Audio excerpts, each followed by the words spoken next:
Hello friends and all my dear student, BSc first year के स्टूडेंटों का Bhagwati PG college online classes में एक बार फिर से स्वागत है। बीएससी फर्स्ट ईयर के स्टूडेंटों में हमारे टॉपिक चल रहा था, वह चल रहा था वॉल बॉक्स। ठीक है, क्या चल रहा था?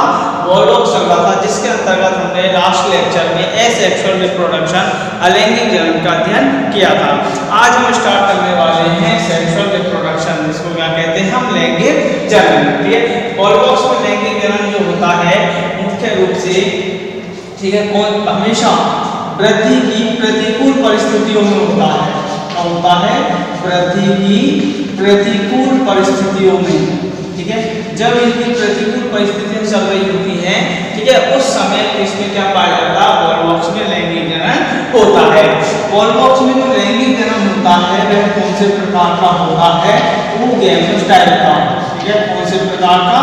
oogamous टाइप का क्या होता है? लैंगिक जनन पाया जाता है। ठीक है, लैंगिक जनन oogamous टाइप का पाया जाता है तथा इसके जो मेल रिप्रोडक्टिव ऑर्गन्स है, ठीक है, कौन सा? मेल रिप्रोडक्टिव जो ऑर्गन्स होते हैं उनको क्या कहा जाता है? एंथ्रीडियम। ठीक है, क्या कहते हैं उनको? एंथ्रीडियम कहा जाता है। एंथ्रीडियम का मतलब है कुंधानी। ठीक है, क्या कहते हैं इनको? कुंधानी कहते हैं। नर जननांग क्या कहलाते हैं? कुंधानी कहलाते हैं। तथा जो मादा जननांग है, फीमेल रिप्रोडक्टिव ऑर्गन्स होते हैं, ठीक है, फीमेल रिप्रोडक्टिव जो ऑर्गन्स होते हैं, ठीक है, उनको कहा जाता है oogoनियम। ठीक है, क्या कहा जाता है? oogoनियम कहा जाता है, जिनको हिंदी में हम कहते हैं अंडधानी।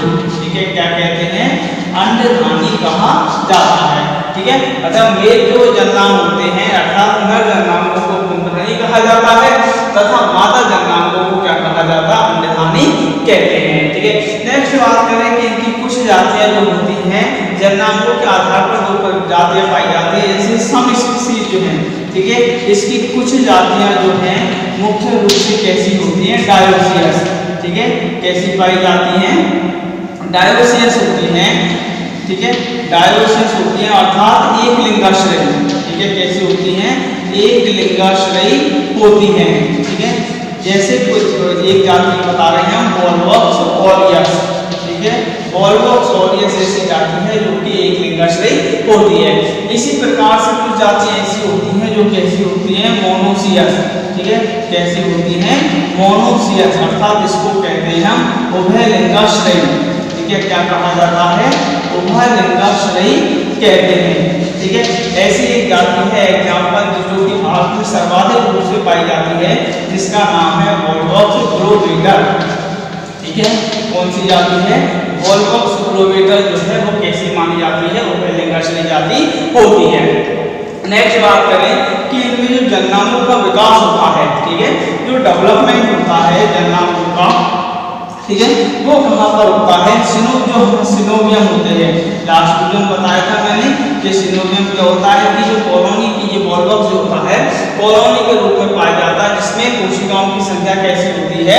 निश्चित होती है। ऐसी निश्चित संख्या वाली कॉलोनी को क्या कहा जाता है? सिनोवियम कहा जाता है। और उसमें थैलस की संरचना में बताया था, इनके अग्रभाग में केवल काय कोशिकाएं पाई जाती है तथा पश्च भाग में क्या पाई जाती है? जनन कोशिकाएं पाई जाती है।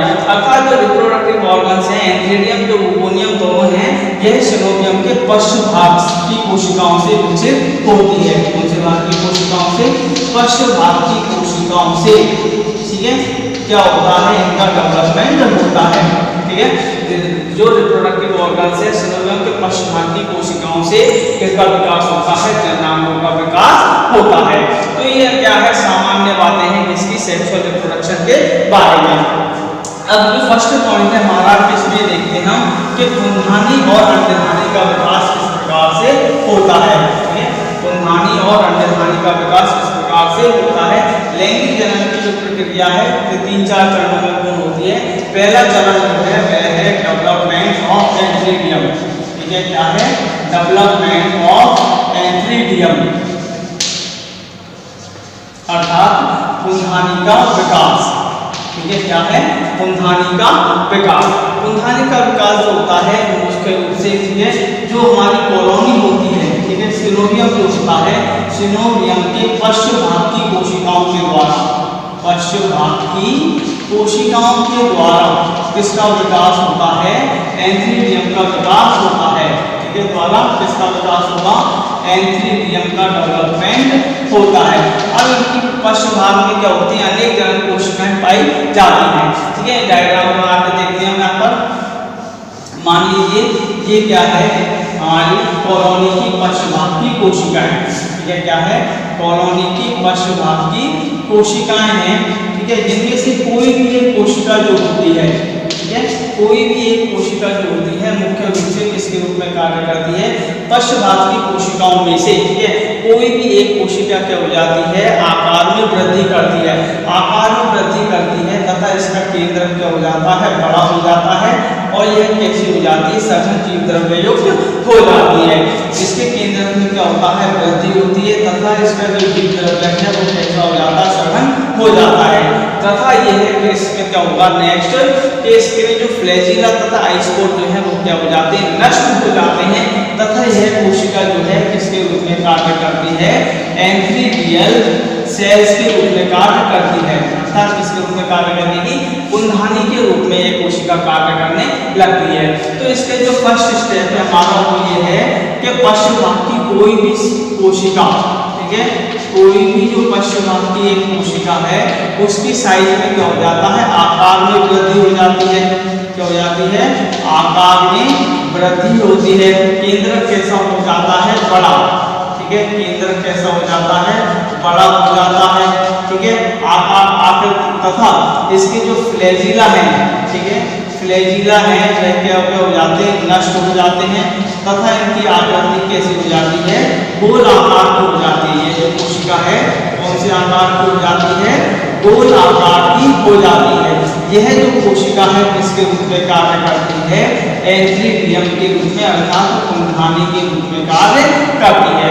अब इसमें डेवलपमेंट में देखते हैं हम क्या क्या परिवर्तन होते हैं। ठीक है, सबसे पहले देखिए कि इसमें जो जीव द्रव्य है, ठीक है, इसके जीव द्रव्य में क्या होते हैं, लगातार डिवीजन होते हैं। ठीक है, लगातार डिवीजन से इसके अंदर कितनी कोशिकाएं बन जाती हैं, 1 से 2, 2 से 3, 4, 4 से 8, 8 से 16। ठीक है, कभी कभी 16 से 128 और कभी कभी 512 जीव द्रव्य खंड निर्मित हो जाते हैं। अर्थात इसका जो जीव द्रव्य खंड है निरंतर क्या होता है, रहता है, डिवाइडेड हो जाता है और लगभग 128 से 512 जीव द्रव्य खंड बना लेता है। ठीक है, यहाँ देखते हैं हम ये 4 सेल स्टेज इसकी। ठीक है, इसके पश्चात कौन सी स्टेज आ जाती है हमारी, 8 सेल स्टेज। कौन सी स्टेज, 8 सेल स्टेज आ जाती है। 8 कोशिकीय अवस्थाएं आ जाती है।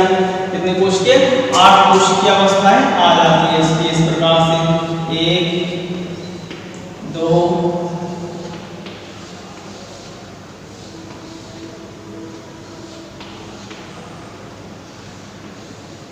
1, 2, 3, 4,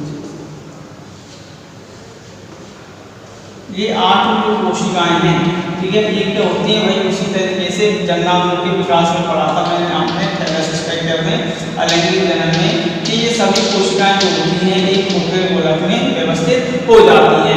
ये कौन सी स्टेज है हमारी, 8 सेल स्टेज।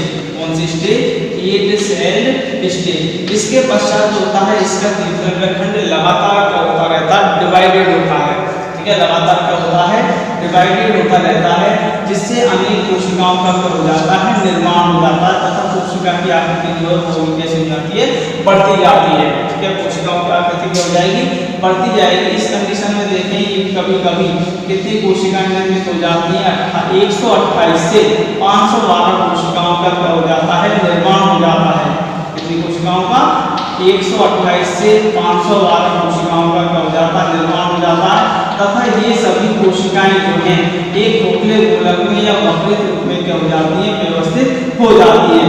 इनका जो अग्रसिरा है वो किस ओर होता है, केंद्र की ओर। ठीक है, कोशिकाओं का जो अग्रसिरा होता है वह किस ओर होता है, केंद्र की ओर स्थित होता है।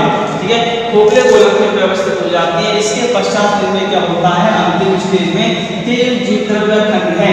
ठीक है, जितने भी जीव द्रव्य खंड निर्मित हुए हैं ये सभी जीव द्रव्य खंड किसमें रूपांतरित हो जाते हैं, प्रत्येक जीव द्रव्य खंड एक अणु में रूपांतरित हो जाता है। ठीक है, इसमें एक परमाणु में रूपांतरित हो जाता है तथा इसमें क्या उत्पन्न हो जाते हैं, फ्लैजिला उत्पन्न हो जाते हैं। ठीक है, इस प्रकार से क्या उत्पन्न हो जाएंगे, फ्लैजिला उत्पन्न हो जाते हैं प्रत्येक में। ठीक है, प्रत्येक कोशिका में क्या हो जाते हैं, फ्लैजिला उत्पन्न हो जाते हैं। यह जो संरचना है, ठीक है, इसमें इसके रूप में कार्य करती है एंथ्रोजोइड्स के रूप में या परमाणु के रूप में कार्य करने लगती है।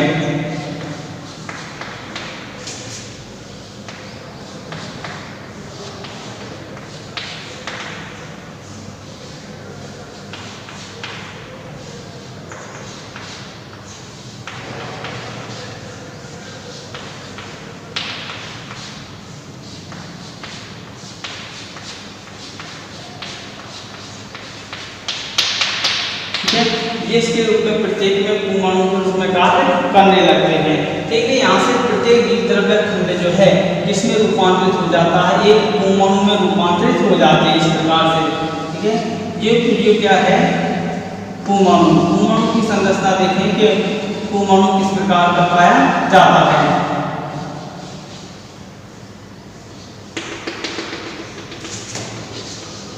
एंथेरोजोइड्स क्या है, एंथेरोजोइड्स अर्थात परमाणु। इस प्रकार से देखते हैं हम किसका विकास होता है, पुंधानी का विकास होता है और पुंधानी के अंदर किसका निर्माण हो जाता है, परमाणु का निर्माण हो जाता है। दोबारा से देखते हैं, एक बार इस प्रोसेस को समझ लेते हैं कि पुंधानी का विकास किस प्रकार से होता है। कॉलोनी के पश्चात की जो कोई भी कोशिका होती है उसके द्वारा एंथीरियम का क्या होता है, डेवलपमेंट होता है। पश्चात की कोई भी कोशिका है उसका आकार क्या हो जाता है, बढ़ जाता है, केंद्र बड़ा हो जाता है, जीव द्रव्य सघन हो जाता है, इसके फ्लैजिला क्या हो जाते हैं, नष्ट हो जाते हैं तथा यह कोशिका है किसके रूप में कार्य करती है, एंथीरियम के रूप में कार्य करती है। इसके जीव द्रव्य क्या होते हैं, लगातार डिवीजन होते हैं जिसके द्वारा अनेक जीव द्रव्य खंड निर्मित हो जाते हैं। ये सभी जीव द्रव्य खंड एक खोखले, गोलक या वक्रित रूप में क्या हो जाते हैं, व्यवस्थित हो जाते हैं। प्रत्येक जीव द्रव्य खंड जो है अंत में किसमें रूपांतरित हो जाता है, एंथेरोजोइड्स में रूपांतरित हो जाता है। एंथेरोजोइड्स की संरचना देखें हम तो एंथेरोजोइड्स किस प्रकार का होता है, प्रत्येक परमाणु जो होता है वह कैसा होता है, आकार में तर्करूपी। ठीक है, आकार में कैसा होता है, तर्करूपी होता है।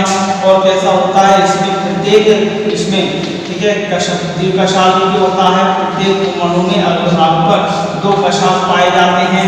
एक क्या पाया जाता है, केंद्र उपस्थित होता है। ठीक है, कैसे होता है, एक केंद्र उपस्थित होता है, एक आइसोटोप उपस्थित होता है।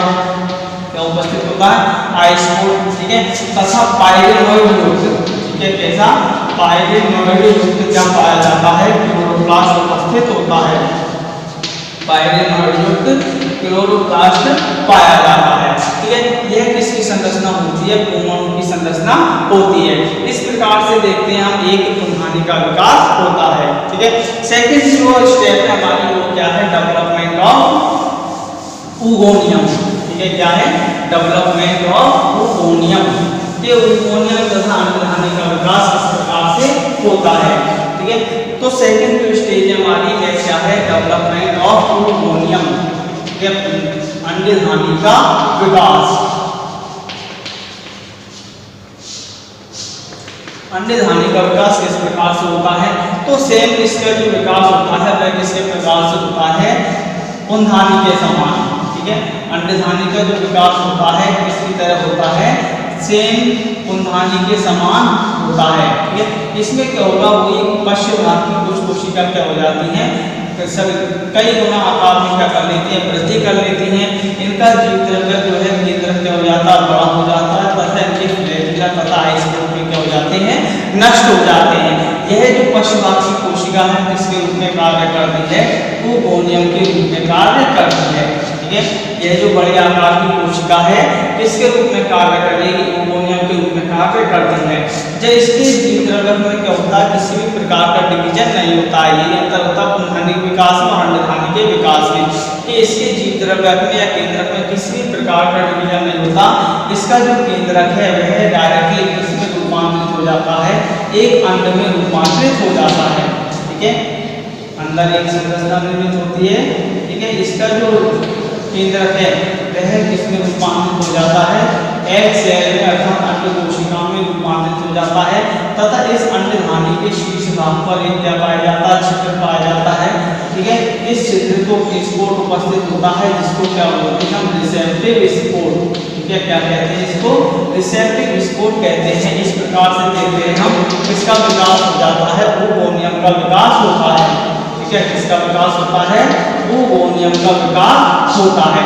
तो ओवोनियम का विकास जो है सीधे सिंपल है, बहुत ही आसान है कि सिनोवियम के पश्च भाग की जो कोई भी एक कोशिका जो होती है, वह कोशिका आकार में वृद्धि करती है, केंद्र बड़ा होता है, फ्लैजिला क्या हो जाते हैं, नष्ट हो जाते हैं। इसके जीवद्रव्य में किसी भी प्रकार का डिवीजन नहीं होता है। इसका जीवद्रव्य खंड रूपांतरित होकर किसका निर्माण कर लेता है, अंड कोशिका का निर्माण कर लेता है। इसके अग्रभाग पर क्या होता है, ग्राही बिंदु उपस्थित होता है। इस प्रकार से देखते हैं किसका विकास होता है, ओवोनियम का विकास होता है। थर्ड स्टेज देखते हैं हम कि इसके पश्चात क्या होगा। ठीक है, कि फर्स्ट स्टेज में एंथीडियम का डेवलपमेंट हो गया, सेकंड स्टेज में ओवोनियम का डेवलपमेंट होता है। थर्ड स्टेज में से देखते हैं क्या होगा, फर्टिलाइजेशन। ठीक है, क्या होता है, फर्टिलाइजेशन, निषेचन। निषेचन में क्या होता है कि आपको पुंधानी में अनेक परमाणुओं का निर्माण होता है। ये परमाणु जो होते हैं, ठीक है, परमाणु जो होते हैं जल में तैरते हुए, ठीक है, जल में तैरते हुए कहाँ तक पहुँच जाते हैं, जल में तैरते हुए अंडधानी के समय। ठीक है, कहाँ पर पहुँचते हैं, अंडधानी के समय को पहुँचते हैं। ठीक है, अंडधानी के समय पहुँचते हैं तथा ग्राही बिंदु से, ठीक है, रिसेप्टिव पॉइंट से, ठीक है, किसके अंदर प्रवेश कर जाते हैं, ग्राही बिंदु के द्वारा अंडधानी के अंदर प्रवेश करते हैं। ठीक है, अंडधानी के अंदर प्रवेश कर जाते हैं और अंडधानी के अंदर प्रवेश करके, अंडधानी के अंदर प्रवेश करके एग सेल से, ठीक है, एग सेल से जो एंथ्रोडॉइड्स है वो क्या हो जाता है, फ्यूज्ड हो जाता है, अर्थात संलयित हो जाता है। और संलयित होकर किसका निर्माण करता है, वो स्पोर का निर्माण करता है। ठीक है, इसका निर्माण करते हैं, संलयित होकर वो स्पोर का निर्माण करते हैं, जिसको क्या कहते हैं हम, निषिक्तांड। ठीक है, क्या कहते हैं, निषिक्तांड का निर्माण करते हैं। तो इस प्रकार से निषेचन के द्वारा एक द्विगुणित किसका निर्माण हो जाता है, निषिक्तांड का निर्माण होता है। ठीक है, थर्ड स्टेज जो है, फोर्थ निषिक्तांड की संरचना रहती, देखिए हम कि निषिक्तांड की संरचना कैसी होती है। इसका प्रत्येक निषिक्तांड जो होता है ये गुणज समान संरचना है। यह कैसा होता है, द्विगुणित होता है, गोलाकार का होता है। ठीक है, और मोस्टली कैसे रंग का पाया जाता है, लाल रंग का। ठीक है, किस रंग का होता है ये निषिक्तांड, लाल रंग का पाया जाता है, क्योंकि इसमें कौन सा वर्णक पाया जाता है, हेमेटोक्रोम वर्णक। ठीक है, कौन सा वर्णक उपस्थित होता है, हेमेटोक्रोम वर्णक की उपस्थिति के कारण निषिक्तांड का रंग कैसा होता है, लाल रंग का होता है। इसकी जो निषिक्तांड की वॉल है, ठीक है, वो कैसी होती है, 3 लेयर। ठीक है, कैसी होती है, 3 लेयर होती है, जिसके कारण यह सुप्तावस्था में प्रतिकूल परिस्थितियों में भी कैसे रहते हैं, जीवित रहते हैं। इस पर बाह्यवृत्ति, मध्यवृत्ति और अंतर्वृत्ति का क्या पाया जाता है, आवरण पाया जाता है। इस प्रकार से ये कुछ समय तक इसमें रहते हैं, निषिक्तांड सुप्तावस्था में बने रहते हैं। जब इनकी अनुकूल परिस्थितियां आती हैं, ठीक है, अनुकूल परिस्थितियां आने पर क्या होगा, फोर्थ स्टेज होती है, वो है जर्मिनेशन। ठीक है, क्या है, germination of oospore, germination of oospore। ठीक है, निषिक्तांड का अंकुरण। निषिक्तांड के अंकुरण में क्या होगा, जब निषिक्तांड में क्या होती है, अनुकूल परिस्थितियां आती हैं। कैसी परिस्थितियां आती हैं, अनुकूल परिस्थितियां आती हैं, तो oospore की जो वॉल है, ठीक है, oospore की कौन सी, आउटर एंड मिडिल वॉल जो है, outer and middle layer, middle layer जो है वो क्या हो जाती है, गल जाती है। ठीक है, क्या हो जाती है, गल जाती है, तथा केवल क्या बचती है, अंतःवृत्ति शेष रहती है। ठीक है, अंतःवृत्ति शेष रहती है, जो कि किसके रूप में पाई जाती है, एक कोटिका के रूप में उपस्थित होती है। इस कोटिका में क्या पाया जाता है, न्यूक्लियस उपस्थित होता है, जो कि कैसा पाया जाता है, 2n। ठीक है, इसके अंदर कैसा होता है, 2n न्यूक्लियस उपस्थित होता है। और इसमें क्या होगा कि एक तो म्यूसिस होगा, ठीक है, क्या होगा, एक म्यूसिस होंगे तथा अनेक क्या होंगे, माइटोसिस। एक म्यूसिस तथा अनेक माइटोसिस होते हैं, इसके द्वारा क्या होता है, अनेक जीवद्रव्य खंड निर्मित होते हैं। ठीक है, अनेक अगुणित, ठीक है, कैसे अगुणित क्या होंगे, n जीवद्रव्य खंड निर्मित होते हैं। यह जीव द्रव्य खंड जो हैं अंत में जाकर किसमें रूपांतरित हो जाते हैं, जूस्पोर में रूपांतरित हो जाते हैं, चल बीजाणु में रूपांतरित हो जाते हैं। ये चल बीजाणु जर्मिनेट होकर, ठीक है, किसके द्वारा जर्मिनेट होकर क्या बना लेते हैं, न्यू वॉल्वॉक्स कॉलोनी का निर्माण करते हैं। इसका निर्माण करते हैं, न्यू वॉल्वॉक्स कॉलोनी का निर्माण करते हैं। इस प्रकार से क्या होगा, वॉल्वॉक्स में लैंगिक जनन कंप्लीट होता है। ठीक है, दोबारा से सुन ले, स्पोर में जर्मिनेशन कैसे होता है कि वृद्धि के अनुकूल परिस्थितियां जब आती हैं तो स्पोर में जो 3 लेयर बताई थी मैंने, उसकी आउटर और मिडिल लेयर जल अवशोषित करके क्या हो जाती है, फूल जाती है और गल जाती है। केवल अंत है वृद्धि बचते जो कि किसके रूप में पाई जाती है, पुटिका के रूप में पाई जाती है, जिसके अंदर क्या होता है, द्विगुणित केंद्रक उपस्थित होता है। द्विगुणित केंद्रक में एक मियोसिस और अनेक माइटोसिस द्वारा अनेक अगुणित केंद्रकों का या जीवद्रव्य खंडों का निर्माण होता है। ये जीवद्रव्य खंड किसमें रूपांतरित हो जाते हैं, जो स्पोर में चल बीजाणु में रूपांतरित हो जाते हैं तथा अंकुरित होकर किसका निर्माण करते हैं, एक नई वॉल्वॉक्स कॉलोनी का निर्माण करते हैं। ठीक है, इस प्रकार से क्या होगा, वॉल्वॉक्स में लैंगिक जनन कंप्लीट होता है। ठीक है, नेक्स्ट वीडियो में हम क्या नेक्स्ट पढ़ेंगे, ठीक है, वो पढ़ेंगे हम पॉलियोकेट। ठीक है, कौन सा जीनस पढ़ने वाले हैं, पॉलियोकेट जीनस का अध्ययन करेंगे। Thank you.